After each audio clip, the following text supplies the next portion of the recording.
Hi, Carly. As you can see, I'm also back in my dorm room. Yeah, college buddies.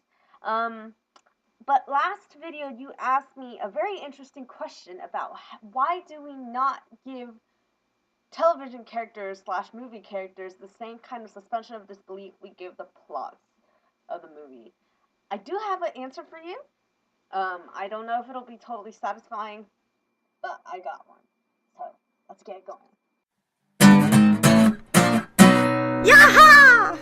So, like I said, I hope this answer satisfies you. I think it all really boils down to the fact that we're people watching other people on a television screen, and we really enjoy watching these people because of their interactions with other people. We'll just run with your Doctor Who analogy here. Well, Doctor Who is a serial show, and probably not every episode is awesome. Like there are rotating writers or something maybe, but it all comes down to the fact that the Doctor will always be in the TARDIS. He will always have a companion, and they will always go triaxing off into the universe doing wibbly wobbly timey wimey stuff. That's the premise of Doctor Who. Now, if this keeps going, and maybe like the staff writers keep kind of failing a little bit, why would I want to watch the show? The answer is if I really like the character interaction, I would keep watching the show. The characters are basically what make the show. If you swapped out the characters every single time, there would basically pretty much be no show to watch. Unless the plot was interesting enough. But as we said, Doctor Who is a serial show. So the only connecting factor almost in all these episodes, which could technically be standalones, is the characters themselves. And also in like numerous other shows, we're people watching people. So there's this psychological projection thing going on.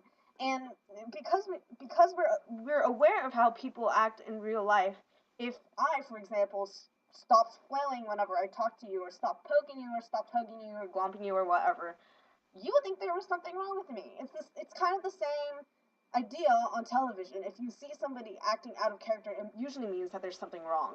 Another thing I think we have to consider is what kind of movie we're watching. For example, you mentioned action movies. Action movies, usually you don't go to watch the stunning plot, you go to watch people beat the shit out of each other. Let's be honest here. I didn't go see Django Unchained for its stunning plot, that's for sure.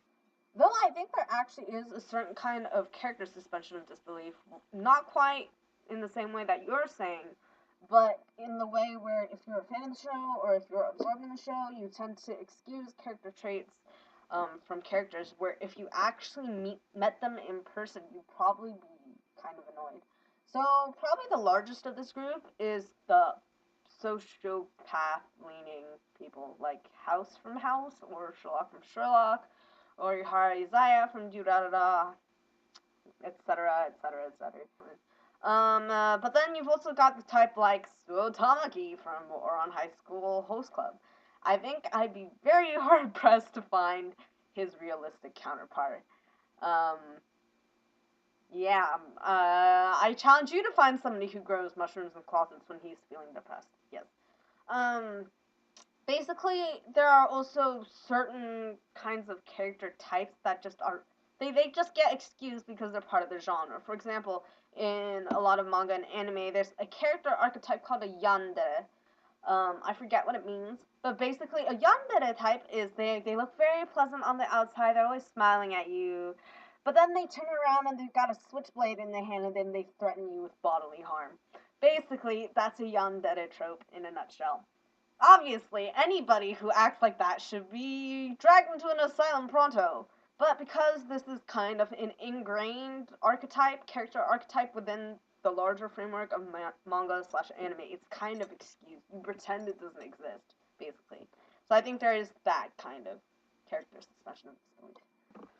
So that's basically my top thoughts on this subject. I hope that helped you out a little bit. If not, I'm always here.